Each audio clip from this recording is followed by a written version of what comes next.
Chairman. Like all Americans, I'm heartbroken about the violence that in recent weeks have happened across America, from Uvalde, Texas, to even close to home in Ames, Iowa. Shootings are bringing pain to communities all across our country. The killing of innocent Americans, especially innocent children, is unbearable. It looks like we have a process in place in the Senate where looks like we're working together to pass legislation that will truly change this situation while protecting constitutional rights. There is so much more that we can do to protect Americans generally, but especially our children. First, school safety should remain a top priority.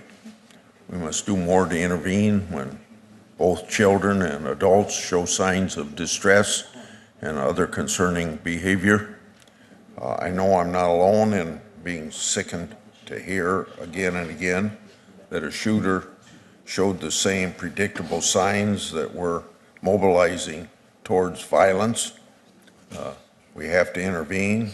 It looks like this framework that's we're hearing about is going to try to do that. One vital piece of legislation is the Luke and Alex School Safety Act. This bill was named for two victims of the tragic Parkland school shooting. We're honored to have Alex's father, Max, here with us today to speak about his advocacy on school safety and carrying on the legacy of his son. The bill provides information to schools on how to protect themselves. The bill was recently blocked on the Senate floor by the majority leader, but I'm hoping that we can move it forward very soon. One way that we can help stop violence in schools is to pass the Eagles Act. That's name comes from the mascot of the Marjorie Stoneman Douglas High School in Parkland, Florida.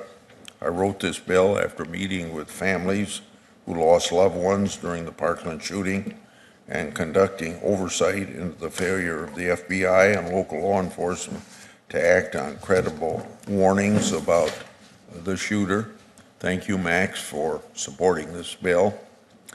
This is a bipartisan bill that would provide funding to support the Secret Service National Threat Assessment Center's efforts to conduct cutting-edge research into the prevention of violence. This bill would also enable that center to train more of our nation's schools in conducting threat assessments and early intervention.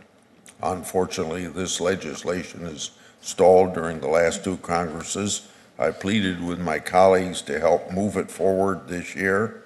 What happened in Parkland and now in Uvalde should never be allowed to happen again.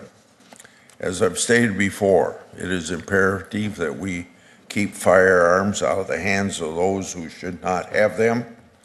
This can be done through my legislation with Senator Cruz and Tillis, entitled Protecting Communities and Preserving the Second Amendment Act. This legislation would improve the NICS system by incentivizing and ensuring that relevant records are uploaded in a timely and consistent manner. It would also strengthen criminal penalties for straw purchasing and lying and buying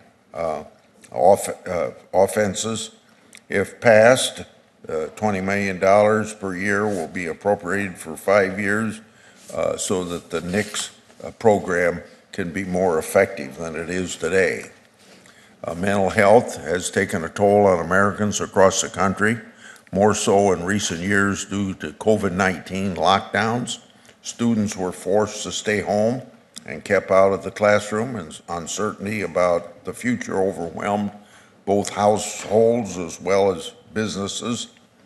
Mental health issues are also a root cause of many tragedies that we see across the country. Any legislation proposed in the Senate that is looking to impact change must include resources to address mental health. We can't live in a society where violence is tolerated In terms of violence and crime, our country has seen enough. We must take necessary steps to prevent further acts of violence across our country.